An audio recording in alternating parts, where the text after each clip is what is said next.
Bonjour à tous et bienvenue dans cette nouvelle vidéo.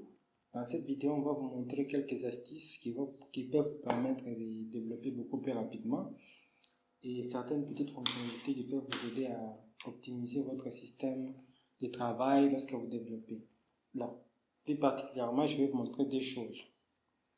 Alors, vous avez vu que depuis le début, quand on faisait notre formation, on ouvrait notre page à partir du navigateur, on l'ouvrait à partir du bureau, donc c'est juste un fichier index.html qu'on peut ouvrir avec le navigateur.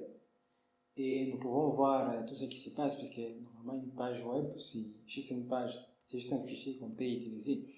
Mais en dehors de ça, je vais vous montrer une autre méthode qui s'est faite, parce que vous savez très bien que votre site web ne va pas fonctionner en local, ce ne sera pas un fichier, donc ça va fonctionner sur un serveur. Alors pour ça, on aura besoin de simuler aussi les serveurs au moment du développement.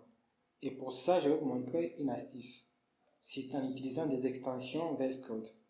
Alors pour trouver les extensions, vous voyez, vous êtes sur votre éditeur de texte VS Code. Alors vous allez partir sur la partie, ce symbole ici qu'on appelle extension. Et quand vous cliquez là-bas, vous pouvez chercher des extensions. Donc il y a vraiment plusieurs extensions, mais l'extension que je propose, c'est Live Server. C'est l'extension que je vais vous proposer, que vous pouvez chercher et que vous pouvez installer. Les extensions, en fait, ce sont des petits plugins, des petits codes de programme que les autres développeurs ont ajoutés à VS Code pour lui permettre d'ajouter certaines fonctionnalités à votre éditeur de texte pour que ce soit plus performant, pour qu'il puisse nous permettre de faire certaines choses beaucoup plus rapidement. Alors, vous cliquez sur Live Server. Ensuite, vous allez voir Live Server, le premier qui apparaît ici. Live Server, si je clique là, moi je l'ai déjà installé. Voilà pourquoi on me propose soit une install, ça veut dire désinstaller, ou soit de désactiver. Si ce n'était pas installé, on allait me dire d'installer. Donc vous cliquez là sur installer et ensuite dès que vous installez, vous allez voir ici en bas, là je vais masquer je vais placer mes extensions, vous allez voir ici en bas, tout en bas ici, vous allez voir quelque part on met Go Live. Go Live, ça signifie aller en live. Et quand je mets là, vous avez vu, il y a un pop-up qui me dit Click to run live server. Ça veut dire si je clique là, je vais faire fonctionner mon serveur live. L'avantage de ce serveur, en fait, c'est quoi? L'avantage, c'est que j'aurai plus besoin d'actualiser ma page web sur le navigateur pour voir si ça fonctionne ou pas. Mais dès que je vais commencer à mettre des textes, ça va directement se répercuter et je vais voir ça en live. Alors, pour commencer, je vais cliquer là. Ok, là, on me refuse parce que je n'ai pas ouvert un dossier. Alors, pour que ça soit bien fait, je vais créer un dossier. Je vais aller sur mon bureau. Je vais créer un dossier que je vais appeler, par exemple, code site. Alors, je vais aller dans ces dossiers-là. Je vais encore je vais ouvrir ce dossier avec VS Code. Je vais ouvrir avec code. Alors là, je viens de voir mon dossier. Ensuite, dans ce dossier, je vais maintenant créer des fichiers. Je crée mon fichier index.html.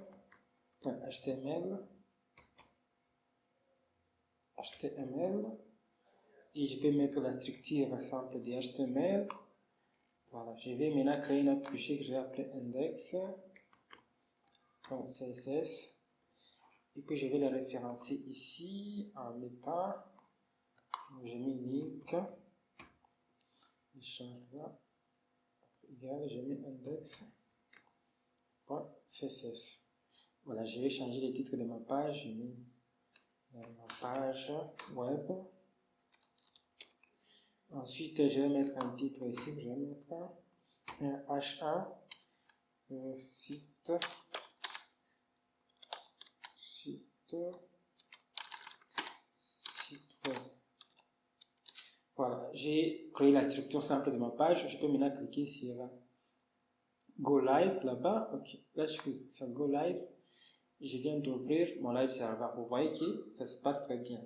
Pour montrer comment les changements vont se répercuter, je vais vous montrer quelque chose de simple. Je vais juste diminuer la fenêtre. On va mettre côte à côte les deux fenêtres. Nous avons la fenêtre ici de VS Code. Nous allons mettre à côté l'autre fenêtre de mon navigateur. Alors ici, je vais changer de mon site web boot. Vous allez voir que ça va changer automatiquement. Donc, vous voyez que ça se répercute automatiquement et ça se fait. Ça permet de gagner beaucoup plus en temps lorsque je développe en utilisant ce système ici de l'extension VS Code. Alors, je vais vous montrer encore une deuxième astuce. La deuxième astuce, c'est de pouvoir mettre les styles et de voir comment ça fonctionne directement sur le navigateur.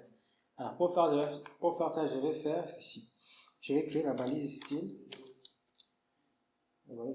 Normalement, quand je mets la balise style, on les met souvent à l'intérieur de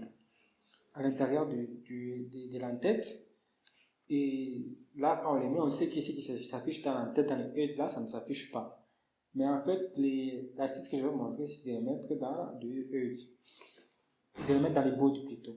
Et dans les body, vous allez vous rendre compte que ce que je vais mettre dans le style, normalement, ça ne s'affiche pas. Peu importe ce que je vais mettre ici, ça ne va pas s'afficher. Puisque dans les styles, la page style, c'est la balise style plutôt, par défaut, il a un display qui est unknown, ça veut dire qu'il est masqué par défaut. Alors, comment on peut faire pour que ça s'affiche? Ce qu'on va faire, c'est d'abord aller dans les CSS ici. Je vais lui donner une classe. La classe, je vais donner style sheet. Et je vais aller là-bas, je vais lui dire, ok. Tous les éléments qui ont style sheet, tous les éléments qui ont la classe style sheet, je vais mettre display à bloc. Donc voilà. Les displays, je vous avais montré dans la vidéo précédente, les displays, ça nous permettait de changer que l'élément soit de type inline, des types inline des blocs. Bon, il y a aussi beaucoup d'autres fonctionnalités qu'on va essayer d'exploiter après, mais les displays ne prennent pas seulement les deux propriétés, c'est-à-dire soit inline, soit bloc, ou soit inline bloc, comme je vous avais montré, mais il y a plusieurs autres possibilités qu'on peut faire. Il y a par exemple display none, ça veut dire que l'élément ne va pas s'afficher. C'est ce qui arrive à notre élément parce que par défaut, il est masqué. Donc comme il est masqué, ça ne se voit pas. Alors ici, je peux faire quelque chose. Vous allez voir que quand je mets, ça s'affiche là directement parce qu'il est maintenant en display, donc il est en display bloc. Et ce que je vais faire ensuite, c'est que je vais ajouter une autre propriété. Je vais mettre cette propriété sur suite content editable et je vais mettre un trou. Alors, c'est quoi cette propriété content editable? Normalement, tous les éléments HTML ne sont pas affichables, donc ne sont pas éditables. Ça veut dire que les HTML a prévu certains éléments qui ont été faits pour enregistrer des données pour que la personne puisse ajouter des choses dans les sites web. C'est par exemple les formulaires et les inputs, les textes ARIA et ainsi de suite. Mais pour que vous puissiez avoir la possibilité d'ajouter des contenus, d'interagir avec tous les éléments, on a ajouté la propriété content editable. Et quand je les mets à true, ça veut dire que je peux maintenant éditer cette partie-là. Et pour donner un peu de poids à mon élément, je vais donner des bordures. Je vais donner des borders. Border, c'est une propriété qui va permettre de me donner des bordures. Donc je vais donner dpx, je mets solide, puis je vais mettre black. Ensuite, je vais lui donner encore une hauteur, je vais me donner width, je mets 100%. Je vais donner une 8, ça fait la taille, la largeur, la hauteur plutôt, je vais donner à 70 pixels. Voilà. À partir de là, comme il est en content editable et je vais donner une hauteur et une largeur, je peux maintenant commencer à utiliser. Ça veut dire quoi? Là, je peux maintenant fermer tout mon VS Code et je peux faire ceci. J'entre là-bas et je commence à écrire. Je prends mon H1, sélectionne H1 et puis je mets les styles. Je mets background color. Je vais mettre red. Voilà, vous voyez que les styles s'appliquent directement. Donc, je peux directement mettre mon style de manière beaucoup plus pratique sans avoir à passer d'une page à une autre. Je peux faire par exemple là, je peux lui donner une font size Je vais donner par exemple 40 pixels. Je peux donner font size par exemple à 60. Bon, je change d'abord, je mets 400.